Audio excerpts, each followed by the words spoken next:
How should I know? I ain't got eyes in the back of my head. You ain't even got ear to have eyes in the back of. Funny, ain't you? Better hurry up with Mr. Hendry's supper. Fine one you are to talk about, Harry. Something you've never done in all of your life.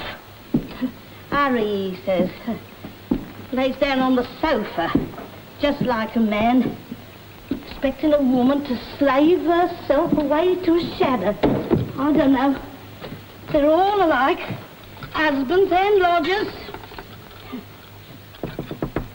Mr. Hendry, is the supper you ordered? Mr. Hendry, don't let it stay out here and get cold. Oh.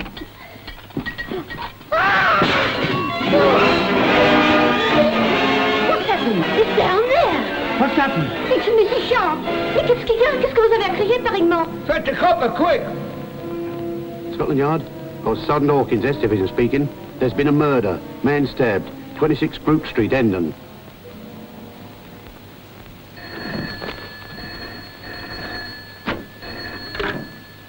Hello? No, Inspector Hornleigh's not in. Well, he's busy in a very important job.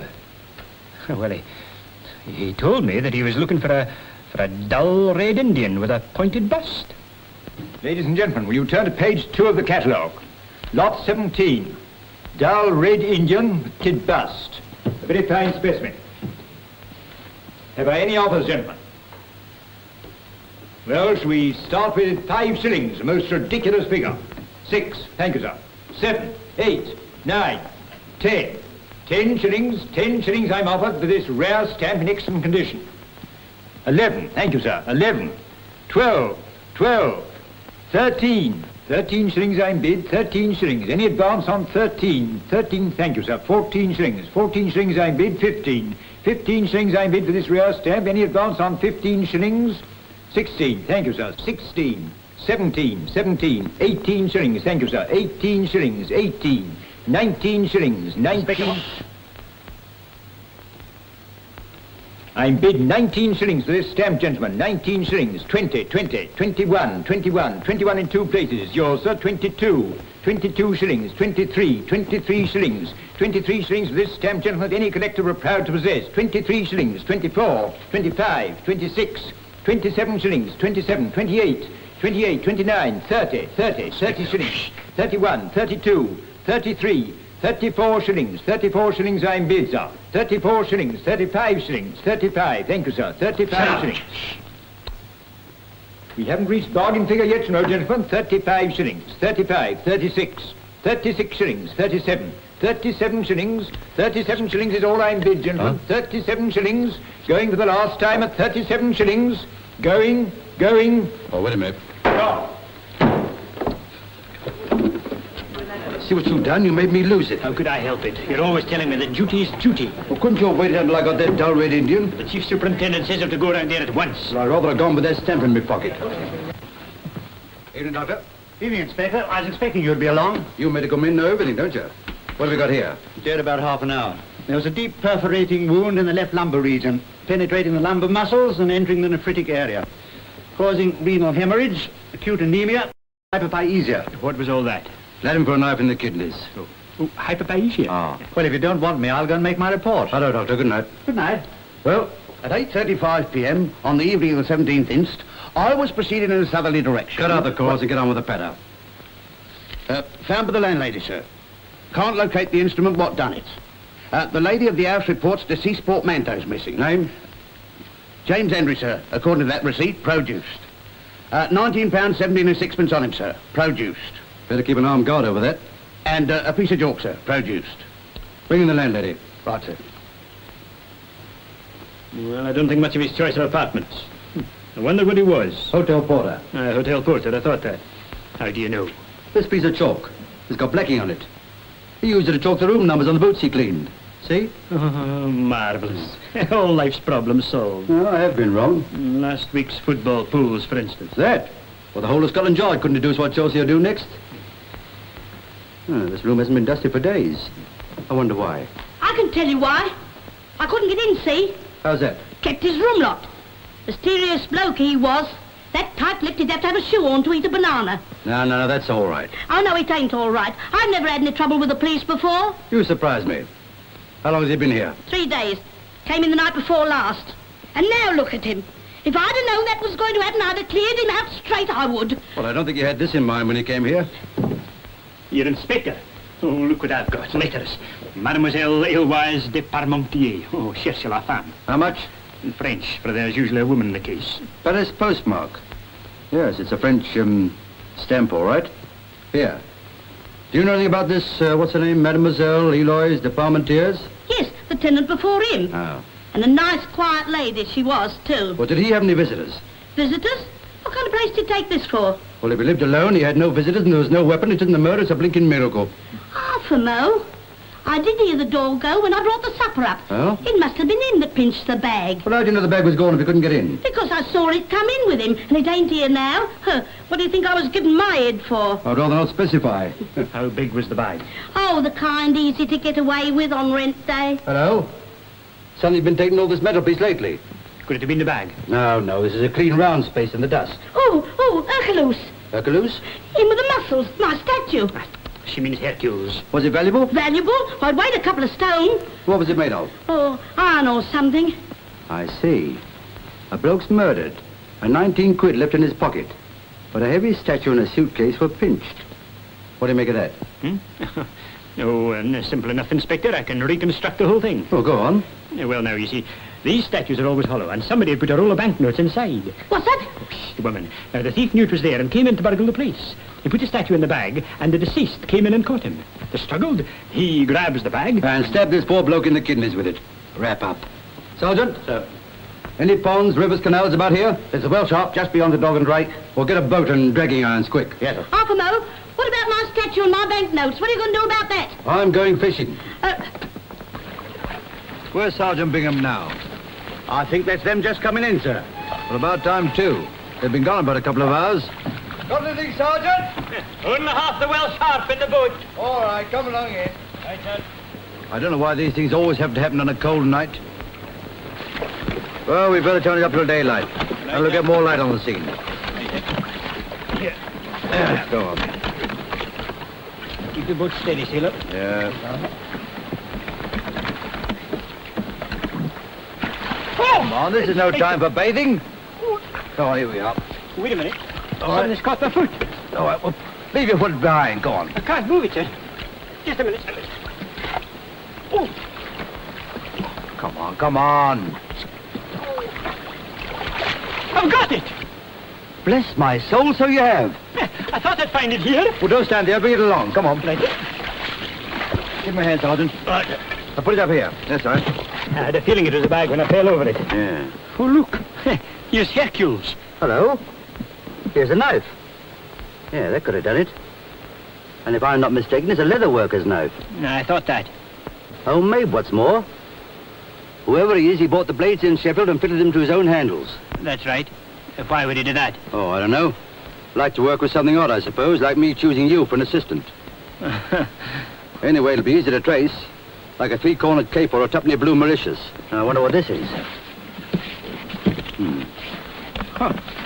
What's an attache case, Inspector? Of course, strike me up a mulberry tree. Do you know what this is? It's an attache case. It's the budget bag. Look at that. What? The Chancellor of the Exchequer's budget bag. You mean the Chancellor of the Exchequer murdered that man? Oh, gosh, what a case. Don't be silly. It was stolen. God, there went out there some muzzle about this. Why would anyone want to steal an empty budget bag? Well, it wasn't empty when it was stolen. It had the budget secrets in it. But all the same. Yes, and the budget speech is this week. Here, we've got to get a move on. Come, bring this along, will you?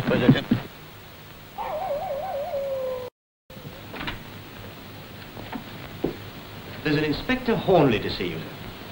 Did you say Inspector? Yes, sir, from Scotland Yard. Well, what on earth? Show him in. Yes, sir. Inspector Hornleigh, sir. Good evening, sir. Good evening. I trust you'll pardon the intrusion, sir. A little matter of lost property. That's very kind of you, but I'm not aware. Your budget bag, sir. budget bag? Yes, sir. But really, Inspector, I should have thought a man from Scotland Yard would have known an official bag when he saw one. There are bags within bags, sir. Now, sir, what about that? Well, that's my budget bag. That's what I was saying, sir. Where'd you find it? In the Welsh shop. The Welsh Harp? Yes, sir. Fantastic. Just a moment.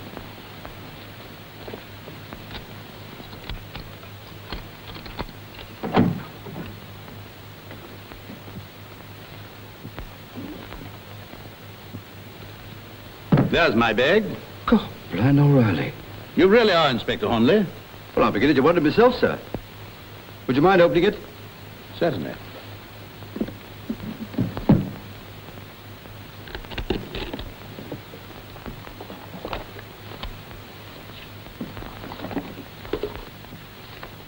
Anything missing, sir? Nothing whatever. I see. It certainly is a remarkable imitation. Dent, have you any explanation of this? Aye, sir? No, just doesn't make sense to me. Why anyone should want to make a replica of my bag, I simply cannot understand. But they wouldn't have deceived me. I know that bag anywhere. Is that your bag, sir? Of course it is. You're quite sure, sir? My dear Inspector, I may be only a politician, but I can identify my own property. How, sir? Well, but that stain, for one thing. It's tea. I spilt some on it this afternoon. Yes, sir. But that's the dud. I mean the duplicate. What's this? Yes, sir. Look. That's astounding. Now, sir, where did you spill this tea? The place called the Pheasant Inn. I usually drop in there on my way down here for a cup of tea each day. I think I've got it. Someone had switched the bags. When you were having your tea at the inn, it was the duplicate you had with you. That accounts for the stain. Yes, but the real one, where was that? Well, you see, sir, the thief was having a look at the documents. And when he'd learned all he wanted to know, he returned your property. In other words, someone is in possession of the budget secrets. I'm afraid so, sir. I don't like that, Inspector. Well, I'm not exactly ecstatic myself. But do you realize how serious it is? I make my speech the day after tomorrow and I can't change the budget. You must find this man. Very good, sir. I'll go down to the Pheasant Inn right away. It might be a good idea if I go along with the inspector, sir. I'll be able to show him exactly where you were sitting. Excellent. Mr. Dench is my private secretary. Might be able to help you. No doubt, sir. Fine, I'll get my hat. Oh, by the way, sir, was there any particular item in this budget which might make someone anxious to get an early tip? My good man, one glance at those papers would enable anybody with a knowledge of finance to make an enormous fortune. Uh-huh. At the same time, you might do irreparable damage to this country's credit and banking systems.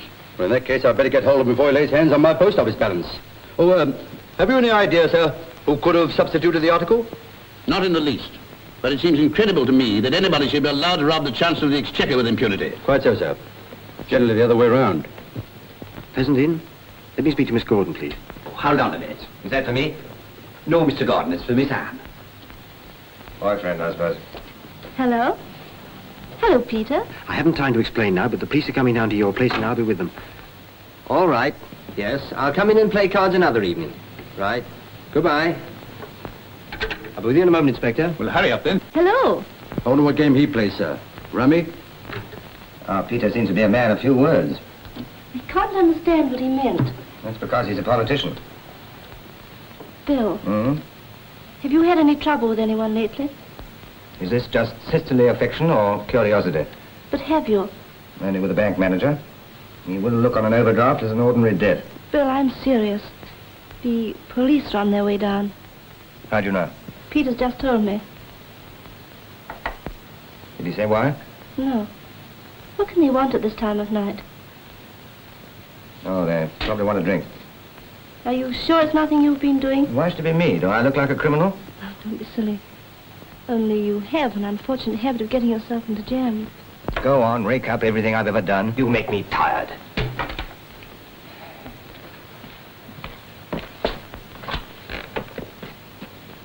Am I intruding? Well, I wouldn't exactly call it that. I don't understand. Don't you? Well, think it over. You'll probably get my meaning. Is something the matter, Miss Gordon? No, nothing. Did you want to speak to me? Well, I thought perhaps that I might be of some assistance. It's very kind of you, but really it isn't anything. But if the police are coming down? Then you did hear what we were saying. I happened to pick up the extension phone. I couldn't help hearing what Mr. Dench said. Will I be locking up, miss? Not yet, Alfred. We're expecting the police. The police? And what are they after? I don't know. Have you anything on your conscience? Ne'er a thing, miss. When will they be here? In a few minutes. All right, miss. I'll keep an eye out for them. Good evening, sir. Anything? Good evening, Mr. Dent. Eating out. Quite a nice wee pub, this. All wee pubs are nice, given the time and place. Speaking of time, have you got an extension here? No, sir. Why? Well, it's after hours, you know. Oh, there isn't a customer in the place for all that. We kept open for you. What, you expected us? Not me, Miss Anne did. Who's she? Miss Gordon, sir. She owns the hotel. And you wouldn't want anyone better. Did she say what we were coming about? She did not. And I told her there was no knowing what the police does be after. Well, sometimes even the police themselves don't know what they do be. Or after? Will I tell you here? Please. Ever heard of telepathy, Sergeant? Telepathy? It's what we in Scotland call the second sight. Lots of us possess the gift. Nearly all the savage races have it. And that's true. What do you mean? I make a remark to the Chancellor of the Exchequer, and it's heard miles away out here at the present inn. Now, how could that happen? Look here, Inspector. You don't have to waste any more time. I telephoned Miss Gordon. Well, I don't want to seem inquisitive, but I'd like to know why. Well, she happens to be a friend of mine, and I wanted to protect her. Superfluous, Mr. Dench. I'm no terror to the female sex. That's right. Good evening. Good evening, miss. And this is Inspector Hornleigh, Miss Gordon. I must apologize for this late call, miss, but I've come to investigate the stealing of the budget bag from the Chancellor of the Exchequer this afternoon. Peter, is this true? Yes, and the inspector believes that it took place here in the hotel. But how could it happen? Well, that's what I'm here to find out, miss. Are you the owner? Yes, my brother's a sort of partner with me. What sort of partner? Well, he has other interests that keep him busy. He's away from home quite a lot. Then you run the hotel yourself? Well, Miss Gordon has an experienced manager, a Mr. Whittens. Thank you. Were you here this afternoon? Yes. Did you happen to notice some tea spilt on the Chancellor's bag? Everybody did. He was quite upset about it. I suppose you don't remember where he was sitting, do you? Yes, I do. I'll show you. Thank you.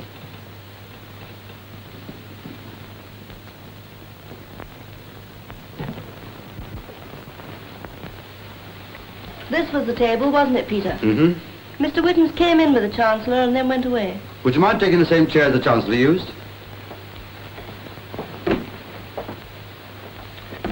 He sat here and I sat opposite. I see. Sergeant, give Mr. Dent the budget bag. Right, sir. You might place it in the same spot it was this afternoon. That's about right, as far as I remember. Were there many people in the room at the time? Oh, about a dozen, I suppose. Nobody sat anywhere near us except... Except who? Bill. Mr. Gordon. He sat there. I'll remember that. But surely the Chancellor wasn't wearing his coat at the table? No, he took it off before. What about his hat? Where did he take his coat off? Why, out in the hall. I'd like to see the exact spot.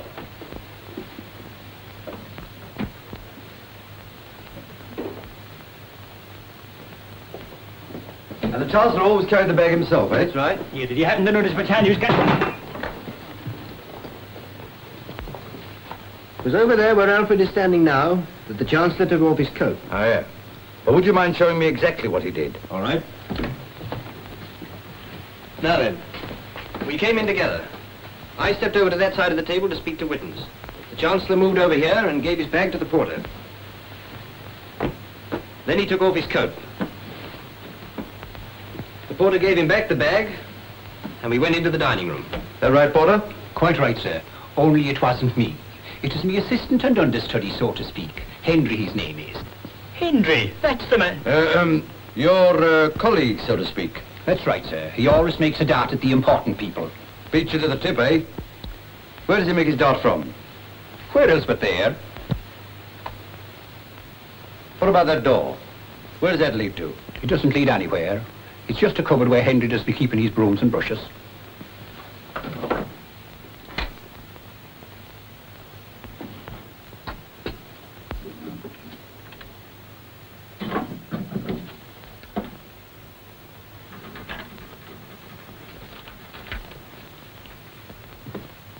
Do you happen to know where Henry is now? I do not. All I know is I'm doing his work. Then he doesn't live on the premises. Oh, yes, he does. But every night since Sunday, he's gone up to his sister's place in London, with Mr. Whitten's permission. Where is his sister's place? Sure, I don't know, but it's somewhere in London. Miss Gordon, do you mind if I take a look at this man Henry's room? Not at all. Alfred will show you the way. Thank you, miss.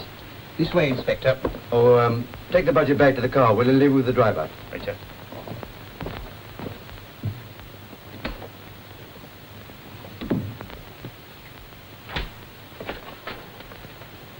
Who are you?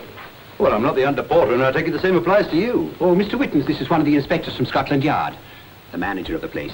May I ask what you want up here? Sure, hasn't the Chancellor of the Exchequer lost his little bag full of taxes? And he sent this gentleman to find it for him. The under-porter's bedroom is rather a curious place to look. About as curious as finding the manager in it.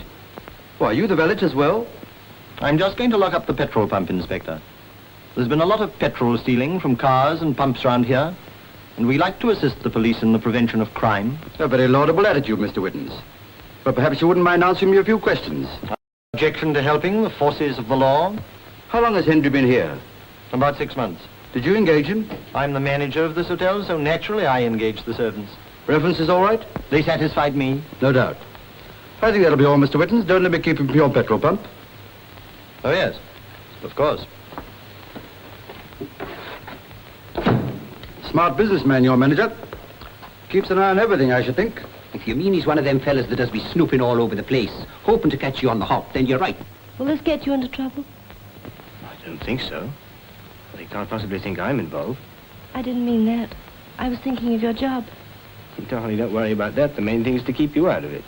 Do you know anything about what Henry does in his spare time? Divil a thing. He's never one to talk a lot. Ah. Uh-huh. That seems to settle it. Do you mean Henry done it? What'll I say to him when he comes back? When do you expect him back? He knows if he isn't back in time for the boots and knives at the crack of dawn tomorrow, there'll be the curse of Cromwell waiting for him. You're not Welsh by any chance, are you? Me, from Wales, with me name O'Callaghan? What kind of a detective do you call yourself? I'll be able to tell you that tomorrow night.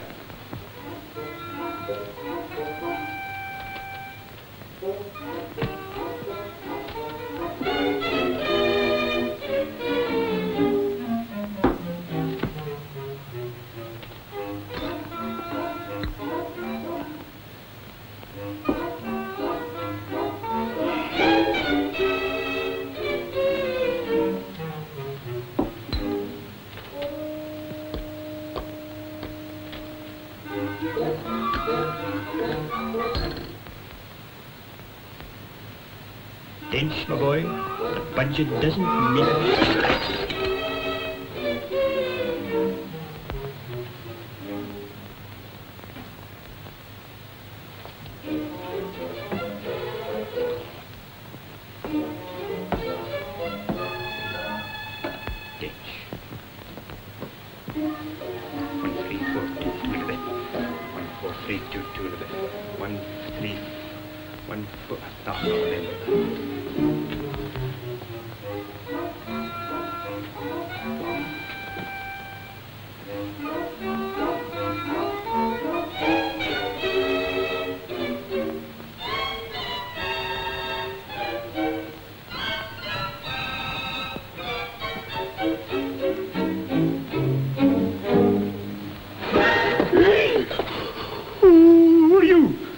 Allow me to introduce myself.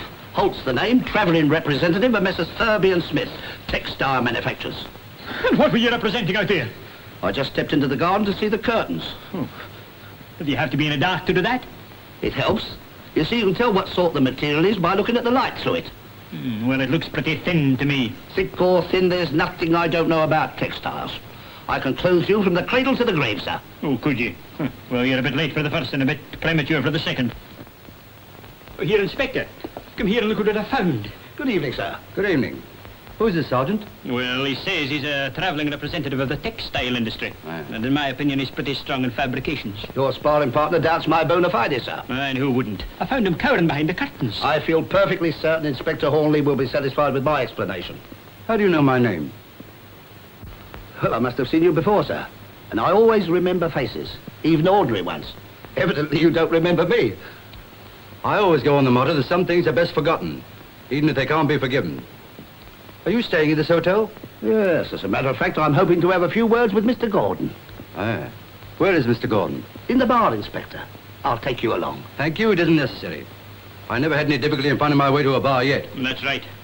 Here, you try and get some interesting facts on the textile trade. They'll look well in your notebook. I will, sir. I'm just dying to interrogate him. Hello. Am I right in supposing all the gentlemen from Scotland Yard? Quite right, sir. You're Mr. Gordon, I presume. That's right.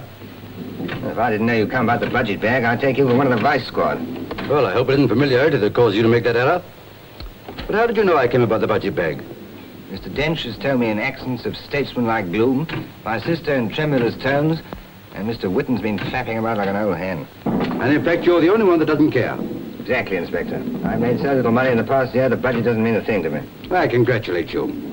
Now, sir, if you could spare a minute from this game of chance. Skill, Inspector. Look, I'm home. Yeah, but the point is, were you at home all the evening? No, Inspector, I wasn't. I took my sister up to town. She went to see some friends, and what do you think I did? I wouldn't like to say. I went to a show. A variety show. There's the counterpart of my ticket. That's the perfect alibi, isn't it? Yeah, it would be if this ticket came out of a time clock, which it doesn't. Have you asked our very efficient manager, Mr. Wittens, how he spent his evening? All in good time. Because when you do, ask him who he took up to London with him. Right. We'll go and ask him. Nothing could give me greater pleasure. Excuse me, Inspector, but it's getting very late. Can you tell us how long this investigation is likely to last? Well, the Chancellor's speech is the day after tomorrow. But if you'll answer me one question, we'll call it a day. Go on. Did you drive someone to town tonight? As a matter of fact, I did. Who? Henry. I picked him up outside the hotel and gave him a lift. I dropped him in Oxford Circus, and that's all. And I suppose you've got half a dozen witnesses who saw him get out and walk away. At least 50 people must have seen him. But they don't know it, and I don't know them. Was he carrying a suitcase? Yes, an old brown one. That seems to settle it. Well, now, I kept you all up pretty late, and it's only fair to tell you why. Sergeant Bingham, I want you to help me to demonstrate. All right, sir. Nothing like a good reconstruction. Now, get over there, will you? Now, you can be the Chancellor of the Exchequer.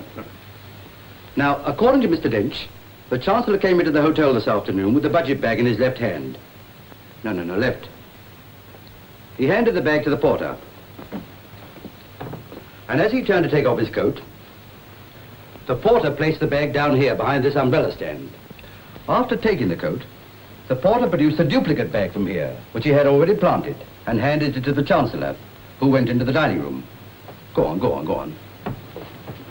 Henry then slipped into the cupboard with the real bag, where he made notes on the budget. And when the Chancellor returned from the dining room, he gave him back the real bag, having reversed the whole process. Faith, and it's like one of them mediums at a seance to see you do it. Keep quiet, Alfred. You know, Mr. Wittens, if you'd had X-ray eyes instead of ordinary ones, you'd have seen the duplicate bag inside that old suitcase of Henry's when you drove him to town. Congratulations, Inspector. So the mystery is unraveled. I'm sorry to say it isn't, sir. You see, Henry wasn't the type of man who could plan a crime like this. He must have been acting for someone else. Someone who needed money pretty badly. Or someone who saw an opportunity of making big money. Or again, someone who needed money to get on in the world. But whoever he was a man of education, who could organize and plan every detail.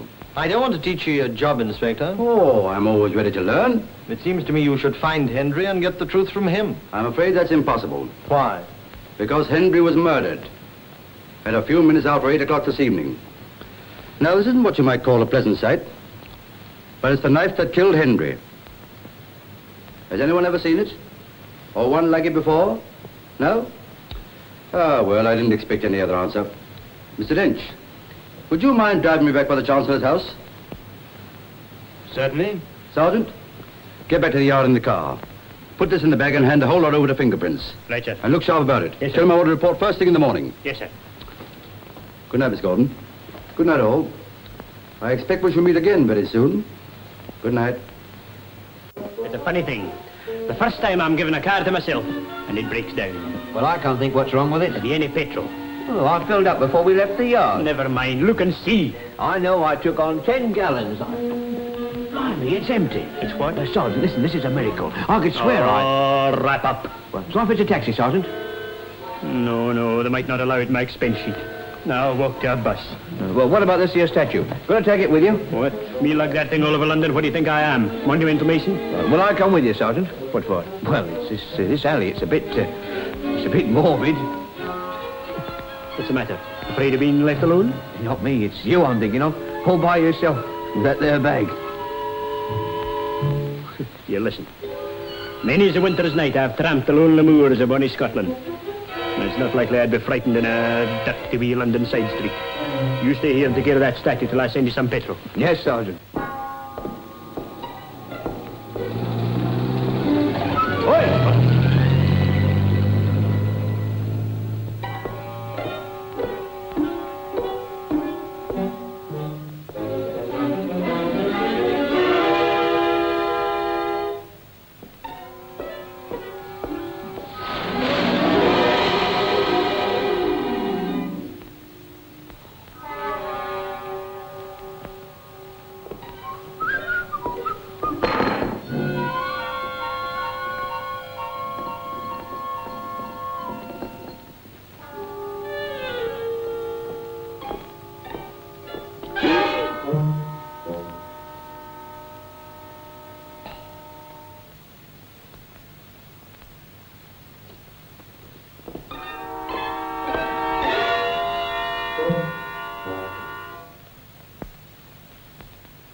What's the little guy?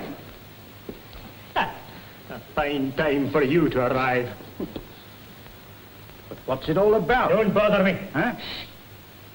Oh, I see. You want your little button. Don't touch it. Now see what you've done.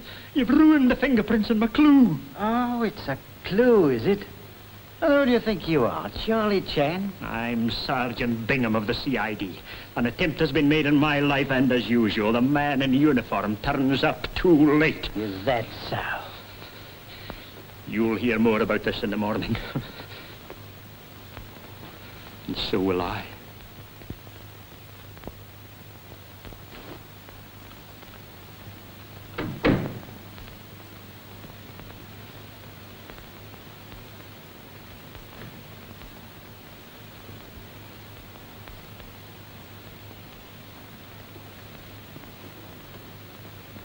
Go on. Say it. Say what you're thinking. There aren't any words for it. Not in any language. I'm very sorry, Inspector. You pestiferous, elongated, flat-footed, bald-headed bunch of haggis. Why didn't you stay on your own native heath, tossing the sporran and whacking your tom-toms, instead of unloading yourself on the long-suffering English? Bite that off at the root, and he couldn't hurt me more. No, thanks. I'm a vegetarian. Well, what happened? Well, I was wandering down the alley, as blithe as a wee lark. And all of a sudden, it seemed that Ben Nevis up and hit me. And then all I remember is 3 ladies in white singing Auld Lang Syne. Any idea who attacked you? No. But I've got a fine clue. What? Fingerprints under that awning? No. A button. I found it beside me when I woke up. Now all I've got to do is to find the owner. And you can sew it back on his coat, I know. But what were you doing in that alley? Well, it's a long story. But if you'll only be patient, I can reconstruct the whole occurrence. Oh, wrap up. Oh, but how was I to know they'd follow me? How? Now listen. When I was a sergeant, Sir George Selwyn, who was then Chief Commissioner, said to me, "My boy, you're going to go far." Now, why do you think he said that? I don't know. He's one of the lunacy commissioners now, isn't he? What do you mean? Nothing. I was only thinking aloud. You think? Don't make me laugh. If you were a stamp, you'd be a perforated forgery with a fake postmark and no gum. I'd swap you for a cigarette card. Well, I never thought you'd be so hard. Me hard? You wait till you hear from upstairs. Is the chief superintendent likely to be very angry? No. You just give you a great big hug and a kiss. Bless my soul. You throw away the duplicate bag, our one and only piece of evidence. I've still got the statue. Surely they must have found some fingerprints on it. Yes, a complete selection of yours on the merry thought. Oh, well, what's the use of fighting against fate? Here am I, trying to do my duty, and all I get is my head cracked and my good name smashed. Well, the chief can't hurt me more. Well, that'll depend on me. You've jeopardized your whole career, my boy. And if the chief super didn't feed out of my hand... What's that about the chief superintendent? With all due deference, sir, I was just describing your methods to Sergeant Bingham. And I was telling... Well, anything to report? Yes, sir. I'm afraid we've lost that duplicate bag. You what? Lost it? Yes, sir. For good heavens, man, how? Well, sir, in a manner of speaking, it was my fault. Oh, come to the point, man. Was it or was it not your fault? You see, sir, I was too trusting. Well? I allowed Sergeant Bingham to bring up that bag by himself, and he was savagely attacked. You've been long enough in the force, Hornleigh, to know that if you want a thing done, you must do it yourself, and not leave it to a simple Scot. Oh, there it is. Badly hurt, Sergeant? Oh, I can carry on, sir. Oh, and, sir, it may have been partly my fault. I wouldn't like you to blame the inspector altogether.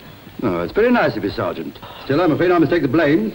It was my responsibility. Well, never mind whose fault it is. The point is, the Chancellor makes his speech tomorrow. And before he gets up in the house, we've got to find the murderer. Tomorrow? Yes. Can you do it? Well, if I could guarantee that, sir, I'd be Chief Superintendent myself. Still, I can try. Mr. Whitten's to see Inspector Hornleigh, sir. All right, I'm just going. Bring him in. Don't let Bingham do too much, till he's all right in the head. Don't you worry, sir. I'll look after him. Well, you certainly did me a good turn there. Esprit de corps, my boy. What do you say? French for the old school tie. Good morning, Inspector. Good morning. What can I do for you? I may be able to be of assistance. Well, I could do with some. Sit down, will you? Thank you. What I'm about to say might give you a wrong impression. Ah, I see. You know something about someone. That's right. But I wouldn't like you to think... I never do. Go on.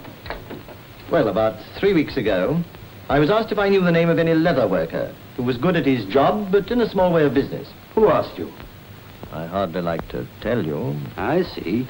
You come all the way from the inn to tell me you hardly like to tell me. Well, I'm afraid you might think I had a personal bias against this man. You needn't worry about that. I won't consider the point. Well, it was Mr. Dench. Was it indeed? Did he give any reason? He said he wanted the budget bag repaired. Where did you send him?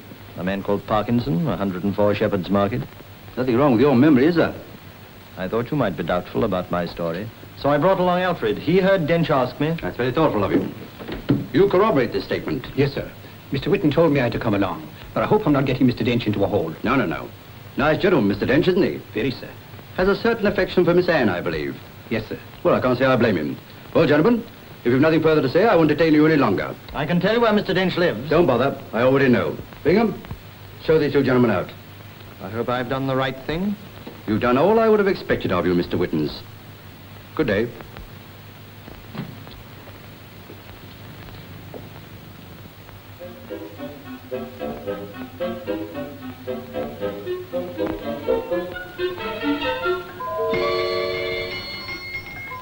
Good morning, sir. And what can I do for you? Well, if that's the best act you can put on when somebody comes in, we'd all be booked to appear at the Old Bailey. Why did you do it? Why did you have to do that? What are you talking about? Henry, it's in the papers. You don't think I had anything to do with that, do you? It's awful. He's dead. I know. Well, I'm just as upset as you are. After all, he was one of us. That's what frightens me. Suppose the police find out. The police won't find out anything unless you start talking. You swore that nothing could go wrong. Well, nothing has gone wrong. As far as we're concerned. Yes, but suppose they get onto us. Don't you think we ought to tell the police? What? Tell them our story first, before they find out. Now, listen. If you go to the police, you'll only go once. You understand? Yes. Good. Well, I mustn't be seen hanging around here. If the police come, just behave like a fool who knows nothing. It ought to be easy.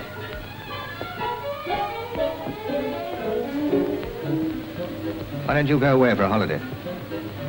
Holiday? Might be good for your health.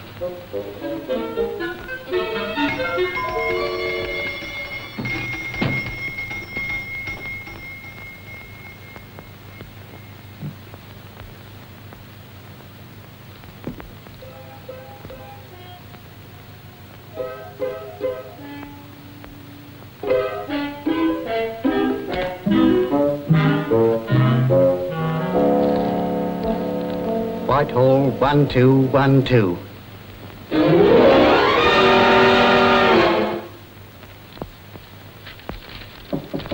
Come in. Good morning, Mr. Dench. Oh, good morning, Inspector. You're about early? Oh, we don't call this early over the yard, sir. Tell me, is there any news? No, not yet. Well, there are one or two things I'd like to ask you, if you don't mind. Certainly. Won't you sit down? Thank you, sir. I'm sorry to trouble you, but it's rather important to get all the facts. And there's something I want to check up on, about this budget bag. Oh, yes? I understand you had it repaired lately. As a matter of fact, I did. Why? Well, you didn't think of mentioning it last night, did you? Oh, that was a month ago. Never occurred to me to have any connection with last night's affair. It's a clue, Mr. Dench, and clues are what we are looking for. Yes, of course. Tell me, how did you find out? By listening. Some of your friends are so fond of you they can't stop talking about you. Well, they certainly haven't wasted any time about it. Cigarette? No, thank you. You don't mind if I do? By all means. Tar. Nice girl, that Miss Gordon. Oh, yes, very. I understand you and she hope to get married one day. Well, I really don't see what my marriage has to do with the budget. Oh, don't you? The budget's got quite a lot to do with matrimony. For instance, they make an allowance for a wife, don't they? And then there's the little ones. Well, that's very kind of you to take so much interest in my future. Oh, under my somewhat rugged exterior, there's quite a lot of romance. Getting married soon? When I'm in a position to. And very sensible, too, if I may say so. Gives you a motive to get on, doesn't it? I suppose you know quite a lot of people who are well up in the financial world? Yes, of course. Now, listen, Inspector. It must be obvious to a man of your intelligence that I wouldn't go to the inn to steal the budget secrets. Why, they're at my elbow every day in the Chancellor's house. You know, it's a funny thing. But whenever I arrest a man for a crime, he always starts by telling me of a dozen ways he could have done it, and never by any chance of the way it was done. Are you going to arrest me? Silly. Of course not. I wouldn't dream of such a thing. All the same, I'd like you to come along with me. Where to? To this Mr. Parkinson. He'll be glad to see an old customer. Oh, very well.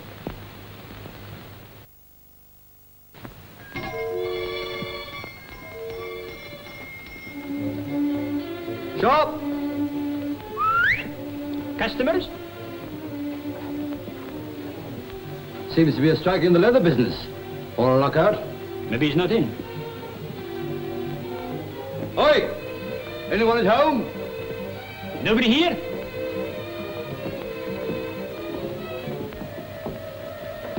Funny smell. Wonder what it is. Cheese. Oh, no, it's not. I know. It's leather. Go on. Well, did you find anything? Only that Mr. Parkinson isn't in his bar. Is that the bathroom? Yes, in a manner of speaking. Yeah, you better go and... Hello? That's funny. What? Look at that. Oh, what about it? Well, at least we know that he left suddenly. Just what I was thinking. How do you know? Well, he left this off the hook. Hello? Hello? Go away. Hello, is exchange? Yes, I know. How long has the receiver been off? Inspector, quick!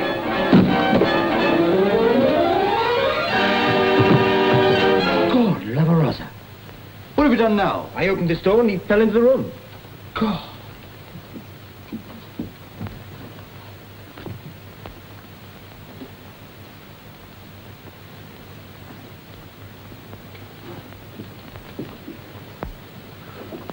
Why did you come in here?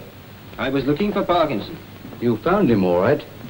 You don't suppose I'd be mad enough to kill a man with a couple of detectives at my elbow, do you? Don't ask me, I'm only a policeman. That's right. Ever seen anything like this before? The other man was killed with a knife like that. How do you know it isn't the very same knife that killed Henry?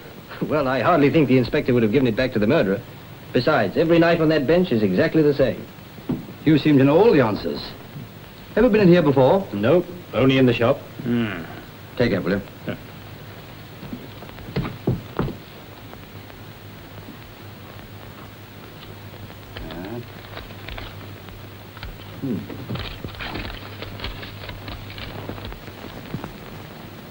Gosh, what a way to treat money.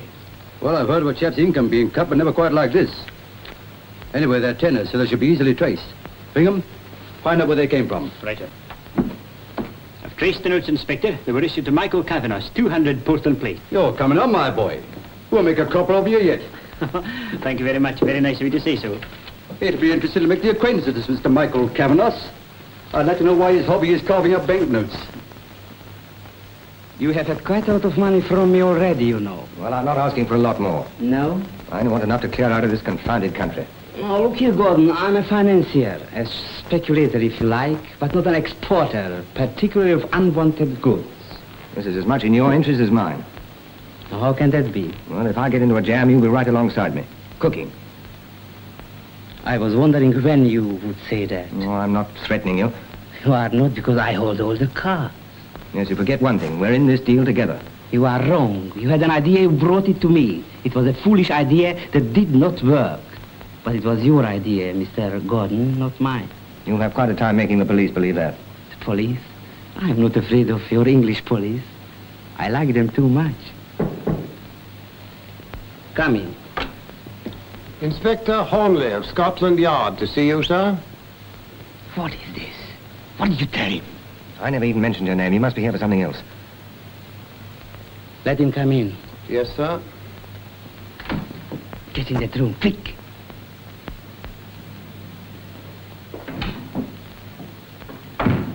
Inspector Hornleigh and Sergeant Bingham, sir. Good afternoon, Mr. Kavanagh. Good afternoon, Inspector. This is an unexpected pleasure. I have never met anyone from Scotland Yard yet. Well, if I'd known that, I'd have brought along the Chief Commissioner. As it is, I'm afraid you'll have to put up with Sergeant Bingham. How do you do, Sergeant? I often see how much I like the English police. British. He's a foreigner, sir, like you. Well, now, after all these little pleasantries, what about getting down to business? Well, gentlemen, would you like to have a drink? Indubitably. But not just now. Oh, well, won't you sit down? No, thank you, sir. I won't give you a minute. Now, sir, you're a financier, I believe. Well, in my own small way, yes. You invest money in all sorts of stocks and shares, don't you? Yes, all sorts of stocks and shares. And commodities? Wheat, oil, rubber, copper? Yes, yes. And leather? I beg your pardon? I don't quite understand. Why, it's quite a simple question, isn't it? Have you had any dealings with a Mr. Alexander Parkinson of 104 Shepherd's Market? Alexander Parkinson? I don't think so. Why? Because he was murdered a couple of hours ago. I fail to see how that can concern me. And I take it you didn't know him? I never heard of him in my life. But it may surprise you to know that £200 in banknotes was found on him. Why should it surprise me? Because those notes were issued to you a month ago by the Southern County Bank. Oh, that might well be. I have many dealings, you know. In the course of a month, I could have paid them to one of 20 people. Well, don't you keep a record of the numbers? Never. I am perhaps what you call a bit careless about money. Prodigal, I call it. However, here are the notes. Now, perhaps you'll observe that they've been torn in half. How odd. I cannot think of a reason for doing such a stupid thing. Can't you? I can. It would interest me to know. I prefer to tell my bedtime stories to a judge and jury. I'm afraid I won't be there to hear you. That's a pity. Still, if you change your mind, I'll be happy to reserve you a seat. It's very kind of you, Inspector. I'm sorry I could not give you more information. Don't you worry, Mr. Kavanagh. You've given me quite a lot, thank you very much. Good day. Good day, Inspector.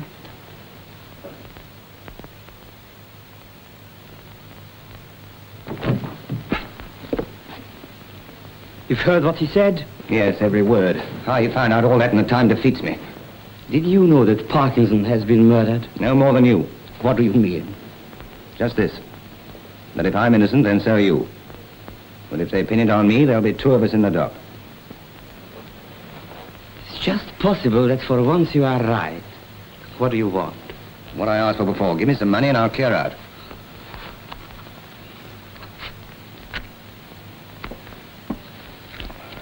You don't expect me to get very far, do you? I have no more treasury notes, and I shall not give you banknotes that Inspector Hornleigh can trace. When do you start? Tomorrow morning. I've got to settle things up with Anne. Gordon, does she know anything? No, and she's not going to either.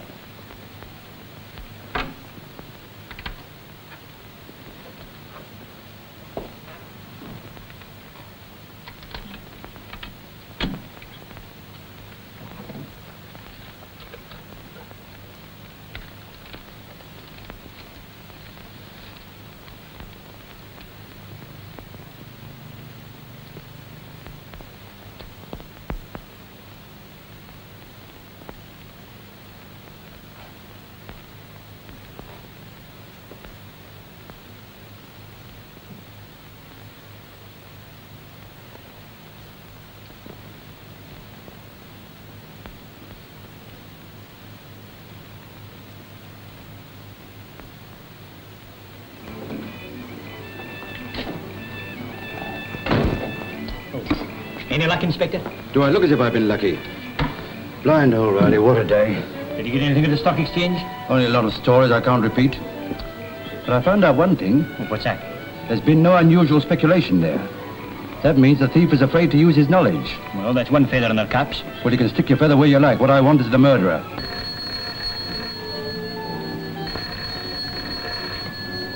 Hello? Yes, Inspector Hornleigh is here. What you say? The pheasants are in?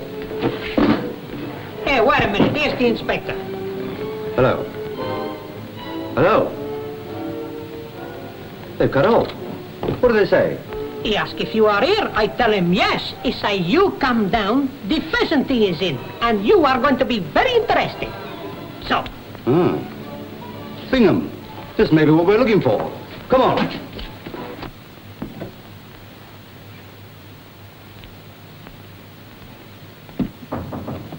Well?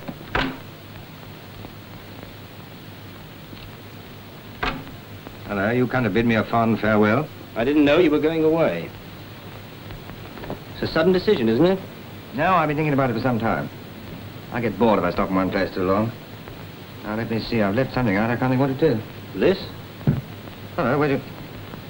No, that isn't mine. It's got your initials on the other side. Oh, so it has. Funny, for a moment I thought it wasn't mine. Where did you get it? I found it. Oh, where? In Parkinson's shop. What? It was on the bench where he keeps his knives. Well, that's not bad, even for a politician. This isn't a joke, Bill. And I'm not laughing. Were you in Parkinson's shop today? No, I wasn't. What should I be doing in Parkinson's shop? Do you know he's been murdered? Yes. Anne told me after you telephoned her. How did your lighter get there? Well, I don't know. I've been looking for it. Matter of fact, I've been using matches. If I were you, Bill, I'd go to the police right away. Oh, why? Hornleigh knew first thing this morning that I'd had the budget bag repaired at Parkinson's. How long do you think it's going to take him to find out that you were there? I should tell him first. And I tell you, I've never been near the place. Bill, you've told too many lies to Anne for me to believe you. That lighter proves something, doesn't it? Yes, you're right. If what you say could possibly be true, it proves that you're an accessory after the fact of murder. On your own showing, you've withheld important evidence from the police. Only because I don't believe you murdered Parkinson. Oh, thanks. And just how did you arrive at that charitable decision? Because you haven't the nerve. You can cheat and lie and brag about your wonderful get-rich-quick schemes, but killing a man is another thing. You wouldn't risk your neck. Well, if you're so certain I didn't do it, why didn't you go ahead and hand the lighter over to Hornleigh? I wish I knew just why you didn't. And you're too deep for me. All right, give it to me and I'll take it to him. Oh, no, if there's any dealing with Hornleigh, I'll do it myself. Now, one thing's quite certain, I'm not going away. I'm safer here when I can see what's going on. Bill, what are you two arguing about? We weren't arguing. As a matter of fact, I was just thanking Peter. He found my lighter last night and brought it along. Didn't you, Peter? Yes. I brought it along. Bill, what's happened? What's happened? Well, Henry's been murdered and so is Parkinson and the budget bag's been stolen. Isn't that enough? That's not a reason for you and Peter to quarrel. Or is it? Well, ask your boyfriend. Neither of you believe a word I say. Ask him what's happened. Perhaps you'll believe his version. And to get out of here, I've got enough to put up with as it is. Go on, get out.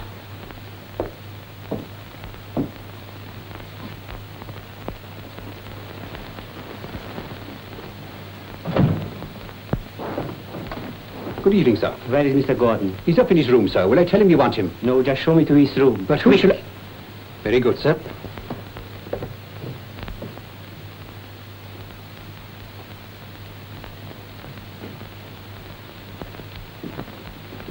This is his room, sir. What name will I say? Never mind.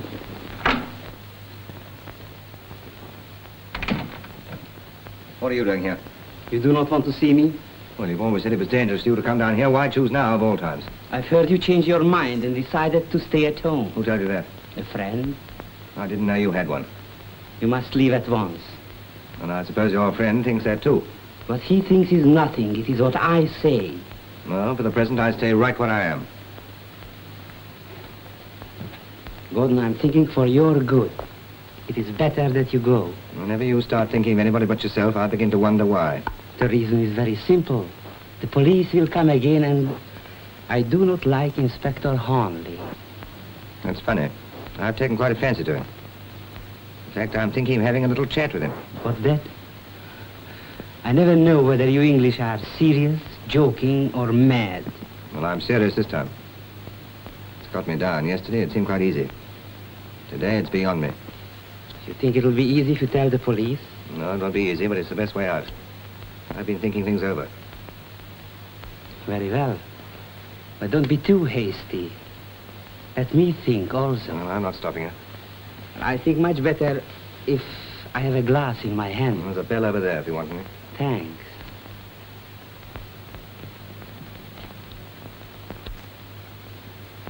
Tell me, what is it you have been thinking? I've been doing some sums in my head. Subtraction and addition. I don't understand. Well, there were 4 of us in this deal when we started. Henry and Parkinson and you and I. If you count me as one. Well, Parkinson's dead and Henry's dead. That leaves just the 2 of us. Well, I'd just as soon be the last. Are you suggesting that I have anything to do with these murders? I'm only suggesting that somebody's playing rather a nasty game. Do you remember this? Of course I do.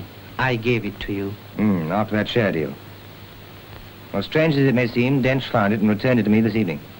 Well, why shouldn't he? He said he found it in a room in which Parkinson had been murdered. But you told me you hadn't been there. Well, whether I've been there or not, I didn't leave my lighter there. How could Dench find it? If what he says is true, somebody planted it there. Somebody who'd like to see me hanged. And this someone is Dench. Well, it might be and it might not. Of course it is.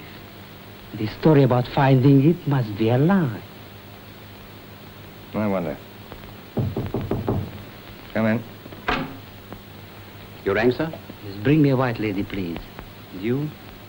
Same as usual, please, Alfred. Yes, sir. Oh, that's odd. What is? Now I know why I thought it wasn't mine when Dench first gave it to me. Let me see. No, it's no concern of yours, old boy. Well, perhaps it is. Anyway, all I've got to do is to put one question in a certain quarter to find out who's been trying to frame me, and that's the man the police are after. What do you mean to do? See Hornleigh. He'll be glad to know I can put him on to the man that murdered Parkinson. Who cares about Parkinson? I'm tired of his name. I say you better let the police do their own dirty work. And I tell you, I'm going to see Hornleigh as soon as I can. Excuse me, Mr. Witness, sir, but there's a brandy and ginger and a white lady to go up to Mr. Gordon's room. Has Mr. Gordon a visitor? Yes, sir, a gentleman I never saw before. He's up in his room. Excuse me. Have you locked up the petrol pumps? Wasn't it on the tip of my tongue to say I hadn't? We'll go and do it at once. I will, sir.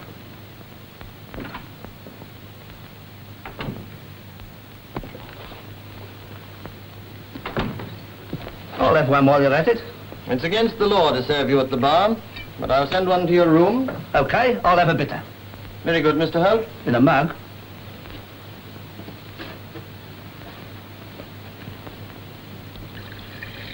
The law doesn't say we can't talk in here, does it? No. Anything wrong? Plenty. A budget bag, for instance. Now, be a sport. Who are the coppers after? I'm not in their confidence, Mr. Holt. Well, my money's on Dench. He's the only one that knew his nibs was coming here to tea. And what with that young madam making eyes at him, the tell was his to do as he liked him. You've no right to talk like that about Miss Gordon. Oh, so that's the idea. You're running in the same race, are you? If you can't keep a decent tongue in your head, you'd better find another hotel. No offence meant, Mr. Whittens. No offence. And nothing you can say will make me change my mind. Is it your final word? Absolutely. I'm even prepared to go to jail for a couple of years. But I am not. Drinks, Mr. Gordon. Oh, thanks. Put it down there, will you?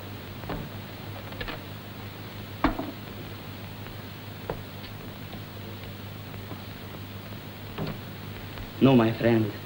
I don't want to go to jail. And I will do a great deal to keep out. As far as I'm concerned, you can do what you like. Oh, Mr. Whittens, has my brother come down yet? He's still in his room, Miss Gordon. Thank you.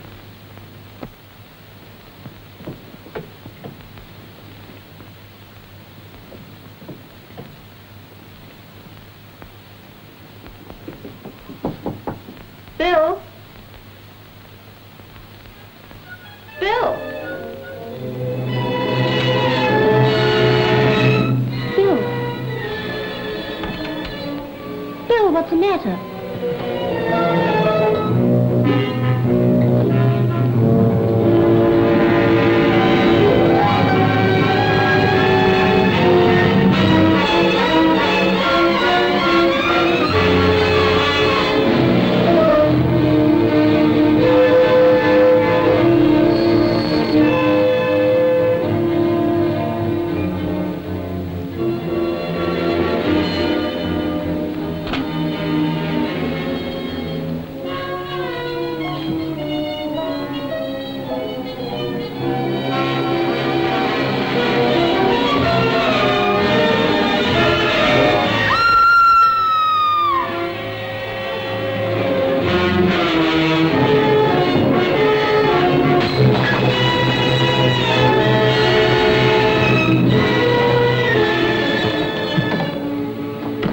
You're in a hurry, Mr. Cavanaugh? Yes, I heard a scream downstairs. Well, I heard one upstairs. Hold him. And don't let anybody up or down these stairs.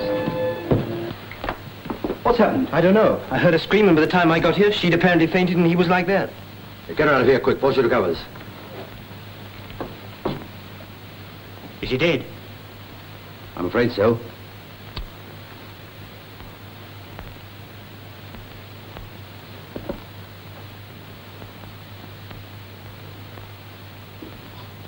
Prussic acid. Gosh, who do you think did it? Kavanagh?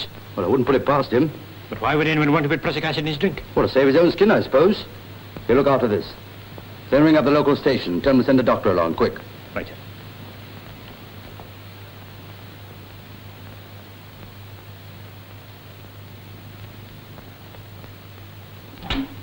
Inspector, Miss Gordon just told me a man came into this room after she found Bill. What's that? She noticed a scarf lying on the table. Just as she picked it up, this man came in and snatched it out of her hand. That's all she remembers. Is that so? Here, you better come downstairs with me.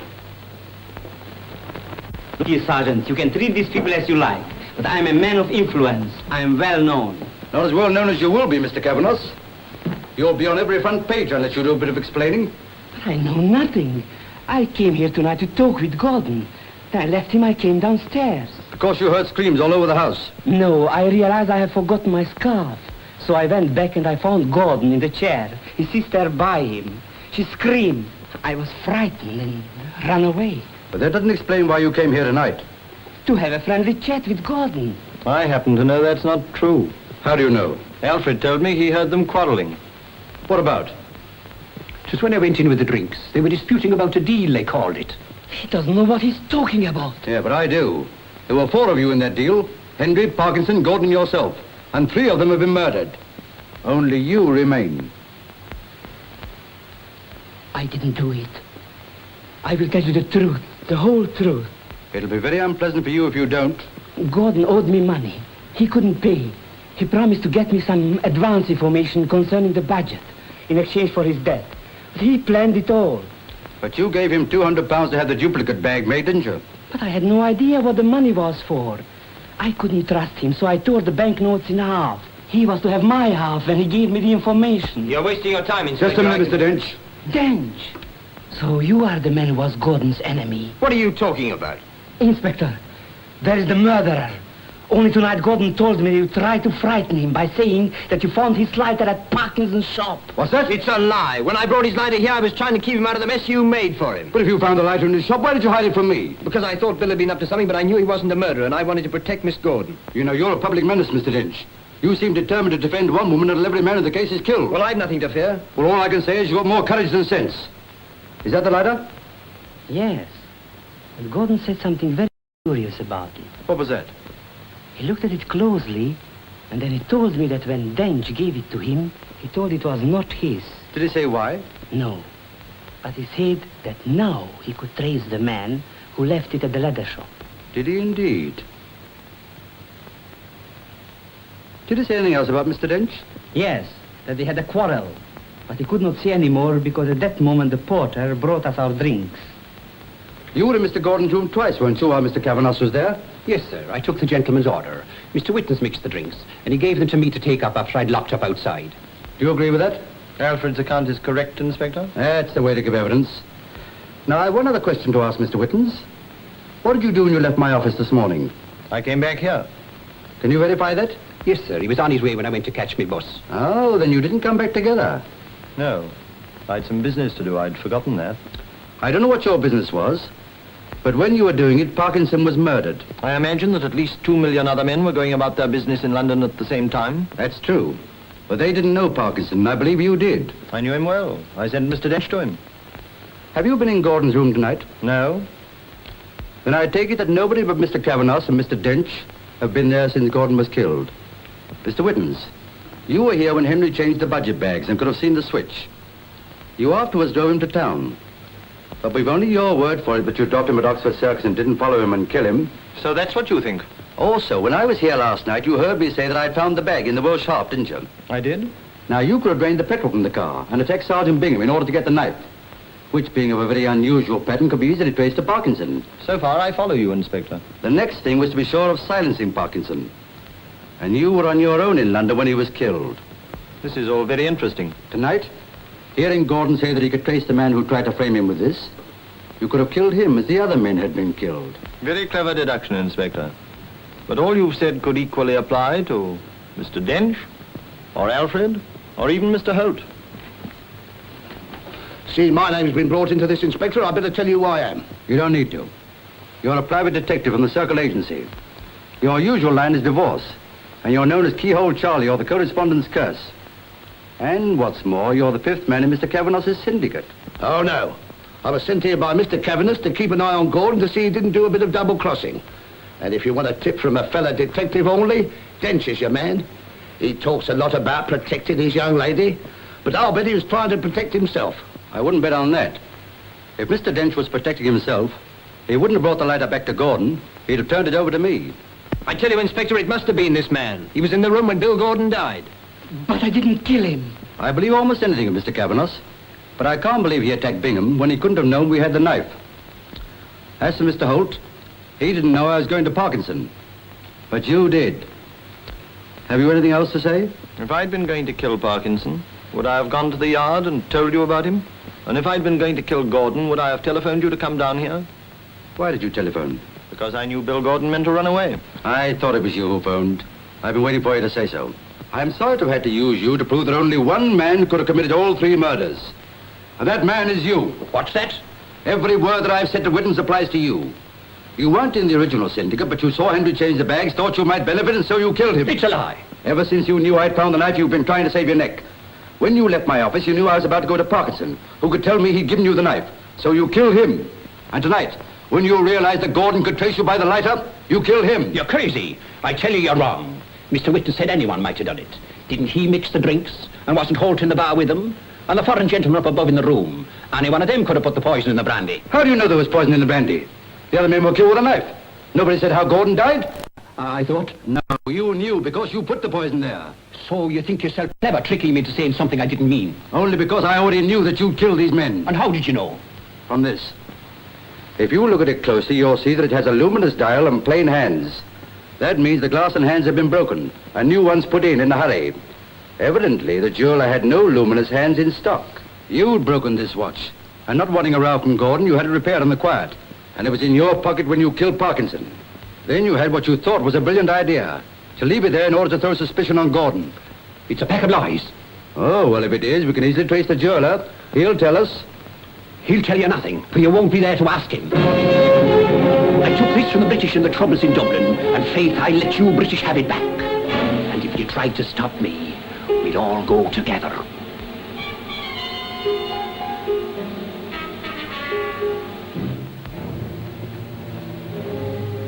Stay where you are.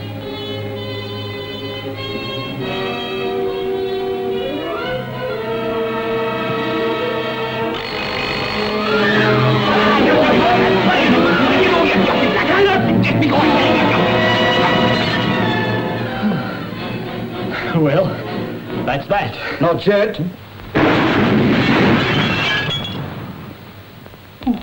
What'll I do now? Well, I think you better try a spot of reconstruction. Well, it was a neck-and-neck race, but we won. There's only one thing that I regret. What's that? A wee clue. You know, I never found the owner of it.